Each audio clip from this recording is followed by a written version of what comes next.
क्या सिर्फ business plan बना के अपनी जॉब को छोड़ के बिजनेस स्टार्ट करना काफी है? मेरे अपने एक्सपीरियंस से सिर्फ बिजनेस प्लान का होना आपकी सक्सेस के लिए काफी नहीं है। ऐसा इसलिए क्योंकि बिजनेस प्लान हमें बहुत बार बहुत चीजें बिजनेस के बारे में तो समझा देता है, लेकिन हमारी पर्सनल लाइफ के ऊपर, हमारे पर्सनल फाइनेंसेस के ऊपर हमारे बिजनेस स्टार्ट करने का क्या इम्पैक्ट होगा, हम इसकी असेसमेंट बहुत बार नहीं कर पाते हैं। और इस असेसमेंट के ना करने की वजह से हम बहुत बार सफर करते हैं, क्योंकि अगर at the end of the day आप घर में सैलरी नहीं लेकर आ रहे हैं और बिजनेस आपका शुरुआत में काफी पैसा सक कर रहा है, काफी पैसा, काफी कैपिटल को डिमांड कर रहा है, तो जब दोनों फ्रंट्स आपके ऊपर कैश फ्लो की डिमांड प्लेस करेंगे तो काफी चांसेस हैं कि आप बिजनेस में सक्सेस ढूंढने की बजाय सिर्फ कैश फ्लो मैच करते ही रह जाएंगे और न बिजनेस ग्रो कर पाएगा और न आपको घर पे प्रॉब्लम्स से शांति मिलेगी। तो इसलिए मेरा रिकमेंडेशन ये है कि आप बिजनेस प्लान के साथ साथ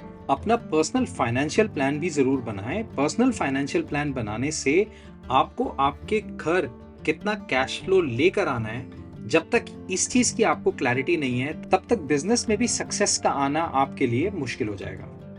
तो आइए बात करते हैं पर्सनल फाइनेंशियल प्लान किस तरीके से आपकी हेल्प करता है।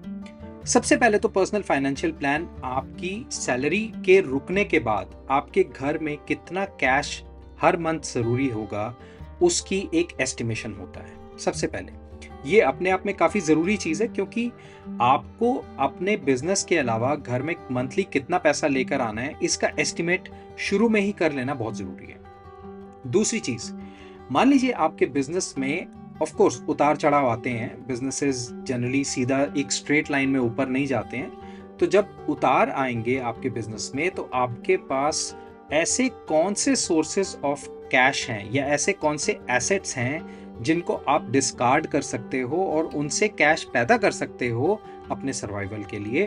क्योंकि आपके बिजनेस के लिए बीच बीच में जो ये डाउनटर्न्स हैं उनको सरवाइव करे बिना आपके लिए बिजनेस में कंटिन्यूटी नहीं आएगी, तो ऑब्वियसली बिजनेस कैसे सक्सीड करेगा। तो आइए देखते हैं कि पर्सनल फाइनेंशियल प्लान के अलग अलग स्टेप्स क्या हैं। तो पर्सनल फाइनेंशियल प्लान बनाने का सबसे पहला स्टेप है कि आप अपनी करंट इनकम को इवैल्यूएट करें। आपकी करंट इनकम आज की डेट में जो भी आपने इन्वेस्टमेंट कर रखी हैं उनसे इंटरेस्ट आ सकता है, आपने कोई शेयर्स या म्यूचुअल फंड्स लिए हुए हैं उनसे कुछ डिविडेंड पेमेंट्स आ रही हैं, या आपने कोई इन्वेस्टमेंट प्रॉपर्टी खरीद रखी है उस इन्वेस्टमेंट प्रॉपर्टी से रेंट आ रहा है। और कई केसेस में ऐसा भी हो सकता है कि आपके स्पाउस, आपके हस्बैंड या आपकी वाइफ काम कर रहे हैं, उनकी सैलरी भी आपका करंट मंथली इनकम में ऐड हो सकता है। अब इस करंट मंथली इनकम में आपको जो एक चीज एक्सक्लूड करनी है वो है आपकी आज की सैलरी। क्योंकि अगले महीने से, मान लीजिए आप जिस दिन बिजनेस छोड़ेंगे, आप नेक्स्ट मंथ बिजनेस छोड़ेंगे, तो क्लियरली आपकी सैलरी आनी बंद हो जाएगी। तो वो बिना सैलरी के आपके पास कितना कैश इनफ्लो आ रहा है उसका एस्टिमेशन आपके पर्सनल फाइनेंशियल प्लान का स्टेप 1 है। इस इनकम को एस्टिमेट करने के लिए बेस्ट तो ये है कि आप अपना बैंक अकाउंट देखें। बैंक अकाउंट में जो क्रेडिट्स हो रहे हैं वो आपको इस इनकम का काफी अच्छा आइडिया देंगे, क्योंकि बहुत बार ये इनकम क्या होती है कि आपके कुछ टीडीएस वगैरह हो के आपको क्रेडिट होती है। जैसे आपने कोई प्रॉपर्टी रेंट पे दे रखी है तो आपका टीडीएस होकर अगर मान लीजिए वो इनकम आ रही है तो वो एक्चुअल कैश अमाउंट ही हमें चाहिए, हमें प्री टैक्स इनकम की जरूरत नहीं है। हम क्योंकि एस्टिमेट लगा रहे हैं तो आफ्टर टैक्स आपके पास कितना कैश इन हैंड आ रहा है, आप सीधा सीधा उसको एक एक्सेल शीट में या उसको एक पेपर के ऊपर बना लीजिए। पर्सनल फाइनेंशियल प्लान का स्टेप 2 है कि आप अपने करंट एक्सपेंसेस को लिस्ट डाउन करिए। आपके करंट एक्सपेंसेस क्या क्या हो सकते हैं? आपके करंट एक्सपेंसेस, आपका रेंट हो सकता है, आपने कोई प्रॉपर्टी खरीदी हुई है उसका ईएमआई हो सकता है, आपकी ग्रोसरीज हो सकती हैं। पर्सनल एक्सपेंसेस के लिए आई थिंक सबसे कॉमन चीज ये है कि आप अपने घर से स्टार्ट करिए। आपके घर में क्या क्या खर्चे होते हैं? अगर रेंट जा रहा है तो रेंट, ग्रोसरीज आ रही हैं तो ग्रोसरीज, यूटिलिटीज जैसे कि बिजली, पानी, इन सब के बिल्स, आपने अगर स्मार्टफोन रखा हुआ है, सेल फोन रखा हुआ है तो उसका मंथली बिल, अगर आपने कार ली हुई है तो कार की ईएमआई, एटसेट्रा एटसेट्रा। जिनको फाइनेंस का आइडिया है वो ये आर्ग्यू कर सकते हैं कि इसमें से बहुत सारी चीजें तो ऐसी हैं भाई जो एक्सपेंस में काउंट नहीं होंगी। जैसे कि मान लीजिए घर की ईएमआई है, घर की ईएमआई का एक आर्ग्यूमेंट ये हो सकता है कि यार ये तो मेरे एसेट के लिए मैं इन्वेस्टमेंट एक तरह से कर रहा हूँ, तो ये आप इन्वेस्टमेंट को एक्सपेंस कैसे बोल रहे हैं? पर भाई जब आप अपना बिजनेस कर रहे हो तो बी वेरी क्लियर कि बिजनेस में any cash flow going out without giving you an immediate return, I will consider it a cash outflow. Okay, I will call it an expense. आपको थोड़ा सा अपनी इस अकाउंटिंग को लेके टेक्निकल होने की बजाय थोड़ा सा रूथलेस, थोड़ा सा अग्रेसिव होना पड़ेगा कि आपके जैसे SIP प्लान है, कहने को तो वो इन्वेस्टमेंट है, लेकिन वो SIP प्लान एक्चुअली तो आपकी मंथ ऑन मंथ जो इनकम है उसमें से कैश कटने वाला है। वो कैश आप अपने बिजनेस में तो लगा नहीं सकते, उस कैश को आप घर लाके और उससे अपने एक्सपेंस या यूटिलिटीज बिल तो दे नहीं सकते। तो भाई जब ऐसी सिचुएशन है तो उसको आप एक्सपेंस काउंट करोगे, ठीक है। तो आप अपने ये सारे के सारे जो करंट कैश आउटफ्लोज हैं, दोबारा से अपने पिछले 2-3 महीने की बैंक स्टेटमेंट निकाल के देखिए। उन 2-3 महीने की बैंक स्टेटमेंट से आपको काफी आइडिया लग जाएगा कि आपका मंथली आउटफ्लो कितना है। इसमें आप एक चीज और ध्यान रखिए, कुछ खर्चे ऐसे होंगे जो मंथली नहीं होंगे, जो एनुअल होंगे, उनको भी याद करने की कोशिश करिए। तो कोई एनुअल खर्चा है जो साल में एक बार आता है, या कोई क्वार्टरली खर्चा है, ठीक है, जो आप हर मंथ नहीं दे रहे हैं लेकिन हर 3 महीने पे दे रहे हैं या हर 6 महीने पे दे रहे हैं, उसको भी अकाउंट फॉर जरूर करिए अपने करंट एक्सपेंसेस में। इन सब खर्चों को एक एक्सेल शीट में या एक पेपर के ऊपर लिख डालिए। अब जो मैं अगले 2 स्टेप बताने जा रहा हूँ, ये आपकी जो आपने इनकम का नंबर निकाला है और जो आपने एक्सपेंसेस का नंबर निकाला है, इसमें एडजस्टमेंट्स का नंबर है। आपको ये क्लियर होना चाहिए कि आपकी क्या क्या नौकरी छोड़ने के बाद कहाँ कहाँ पे कौन कौन से खर्चे और इनकम जो है वो एडजस्ट होंगे। आपकी बहुत सारी इनकम्स भी एडजस्ट होंगी, आपके बहुत सारे एक्सपेंसेस भी नौकरी में ना होने की वजह से एडजस्ट होंगे। आपको एग्जाम्पल देते हैं। आपने नौकरी छोड़ दी, नौकरी छोड़ते ही आपका सबसे पहला जो खर्चा कम होगा या खत्म होगा वो है आपका फ्यूल कॉस्ट। आप अगर गाड़ी पे ड्राइव करके जाते हैं और मान लीजिए आप 30 किलोमीटर रोज जा रहे हैं, तो आपका ये जो रोज का 1000 रुपए के आसपास का जो पेट्रोल लगना है, अब वो नहीं लगेगा। तो वो वाला सीधा का सीधा एक्सपेंस आप बाहर निकालेंगे।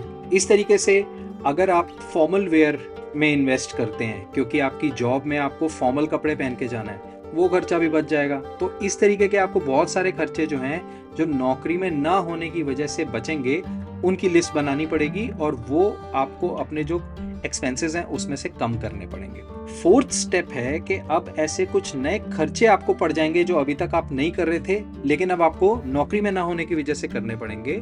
और इनमें से जो सबसे इंपॉर्टेंट 2 खर्चे हैं जो मैं आपको रेकमेंड करूंगा कि आप जरूर करें, वो पहला है हेल्थ इंश्योरेंस प्लान और दूसरा है टर्म इंश्योरेंस प्लान। इंश्योरेंस के हम टिपिकली खर्चे जो हैं वो नौकरी के दौरान ज़्यादा सोचते नहीं हैं। बहुत केसेस में कंपनीज ऐसी होती हैं जो कि आपको हेल्थ इंश्योरेंस प्रोवाइड करते हैं। उसी हेल्थ इंश्योरेंस में जनरली आपके स्पाउस या आपके बच्चे जो हैं वो कवर्ड होते हैं। अगर आपकी जॉब काफ़ी अच्छी है तो ऑफ कोर्स आपके पेरेंट्स भी उसमें कवर्ड होंगे। लेकिन जैसे ही आप ये जॉब छोड़ेंगे तो सबसे पहली चीज़ जो आपकी जाएगी वो है हेल्थ इंश्योरेंस। और आप ऐसी सिचुएशन में नहीं होना चाहते कि एक तरफ आपका बिजनेस आपके ऊपर कैश की डिमांड रख रहा है और दूसरी तरफ आपको जो है कोई ऐसा हेल्थ इशू आ गया जिसकी वजह से आपको हेल्थ पे खर्चा करना पड़ रहा है। क्योंकि ऐसा अगर एक बड़ा खर्चा आपके ऊपर आ गया और आपके पास अभी अपने एग्जिस्टिंग बैंक में जो कैश है जो कि आप बिजनेस में लगाना चाह रहे थे, अगर आपको उस कैश में से निकाल के और आपको उस खर्चे पे लगाना पड़ गया तो आपकी सारी इक्वेशन हिल जाएगी।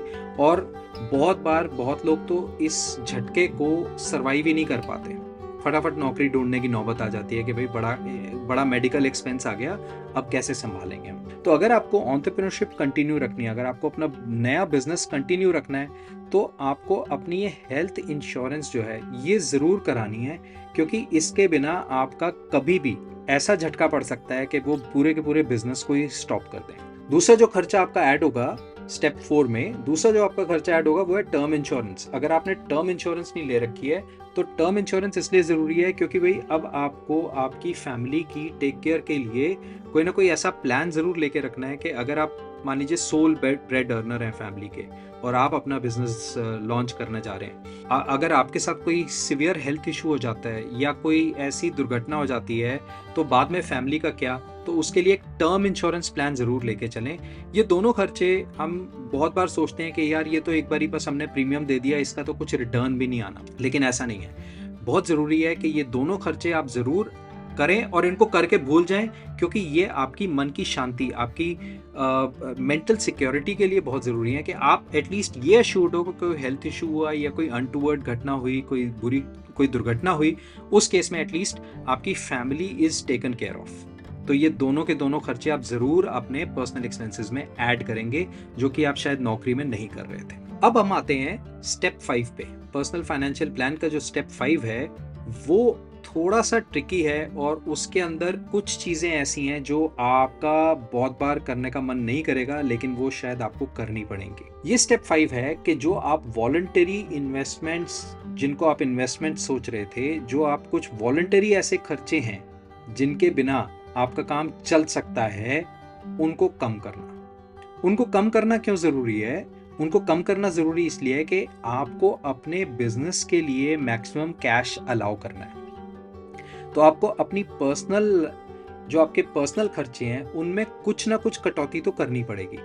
मैं आपको अपना एग्जांपल देता हूँ। जब मैं जॉब छोड़ के सिंगापुर से इंडिया आया, तो मैंने ऐसे बहुत सारे, मैंने रियलाइज़ किया बाद में ऑफ कोर्स, कि मैंने ऐसे इतने सारे खर्चे पाल रखे हैं जिनका मेरी लाइफ में कोई ज़्यादा वैल्यू ऐड नहीं है, लेकिन वो हर महीने कुछ ना कुछ मेरे बैंक अकाउंट से कम हो ही जा रहा है। ऐसे कौन से खर्चे थे, मैं आपको बताता हूँ। सबसे पहला खर्चा था SIP।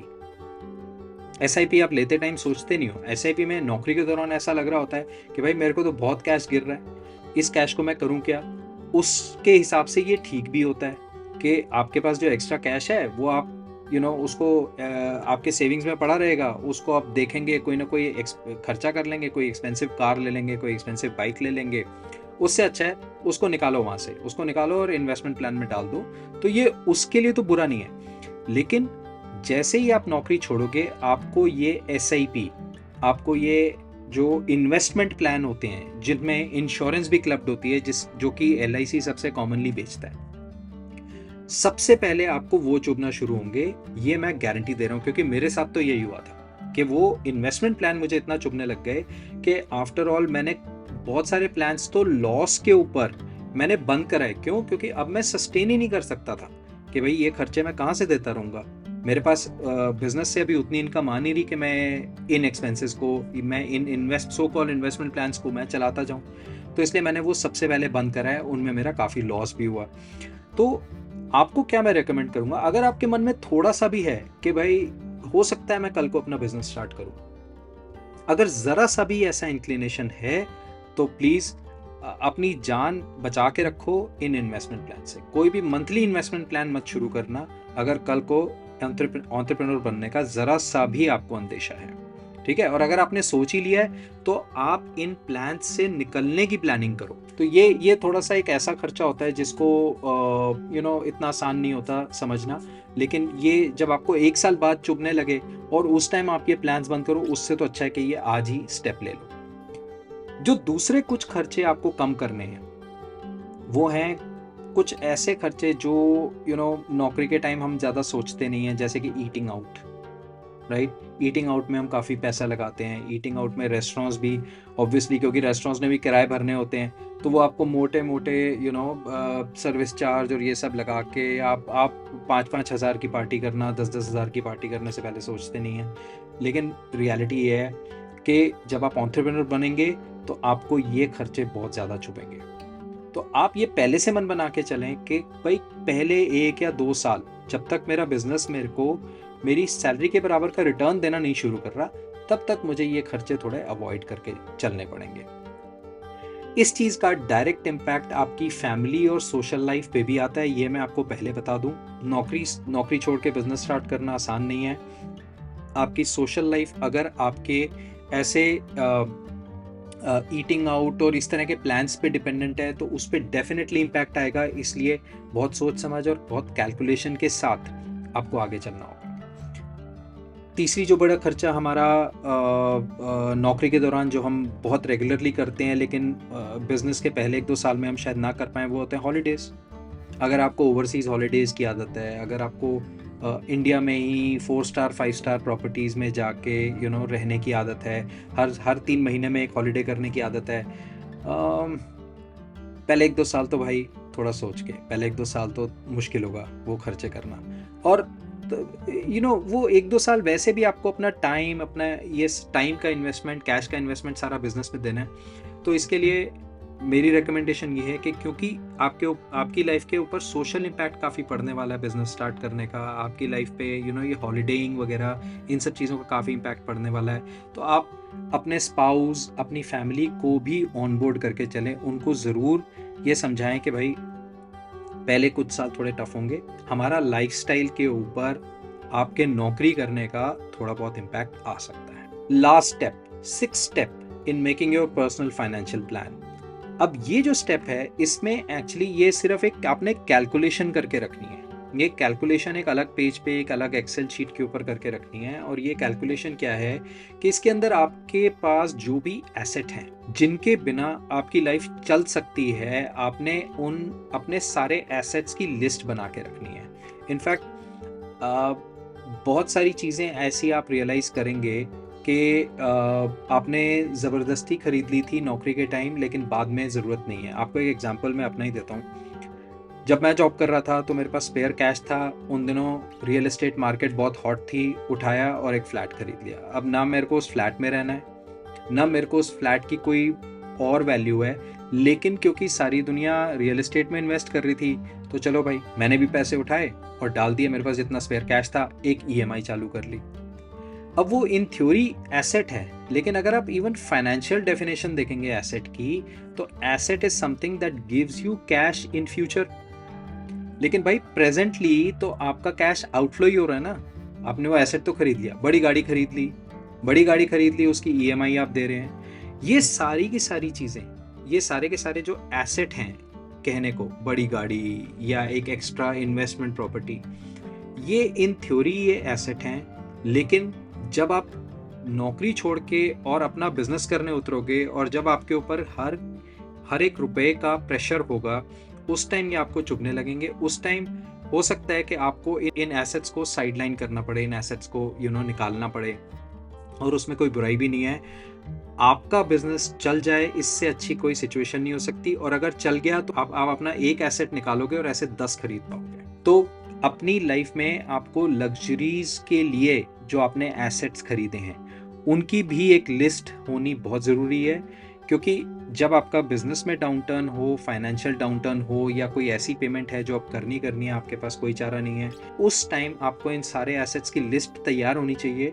और इसमें से कौन सा एसेट कितना जल्दी निकल सकता है, कितना जल्दी वो कैश में ट्रांसलेट हो सकता है, इसका भी आइडिया होना बहुत ज़रूरी है। अब ये जो आपने एसेट्स खरीदे होते हैं, इनके साथ आपकी एक इमोशनल अटैचमेंट होती है, क्योंकि ये आपने खुद अपने पैसे से बनाए हैं, ये आपने खुद एफर्ट से बनाए हैं। तो आपको थोड़ा सा रूथलेस, थोड़ा सा दिल को मजबूत करना पड़ेगा कि भाई ये वाला एसेट अगर ना भी हो फॉर द टाइम बीइंग, लेकिन प्रायोरिटी बिजनेस है, बिजनेस मेरा सरवाइव कर जाए।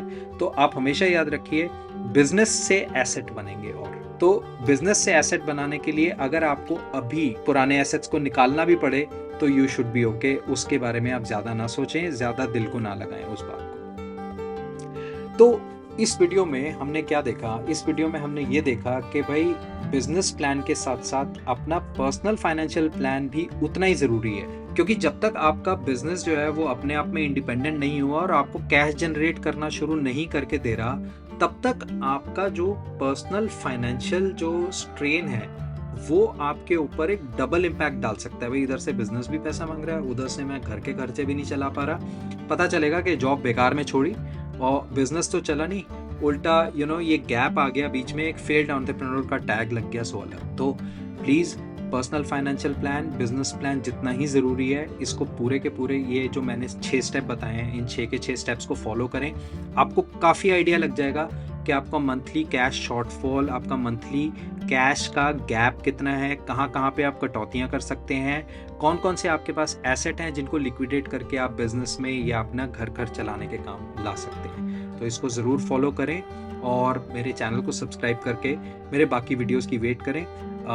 आई hope to be of more help to you. Thank you.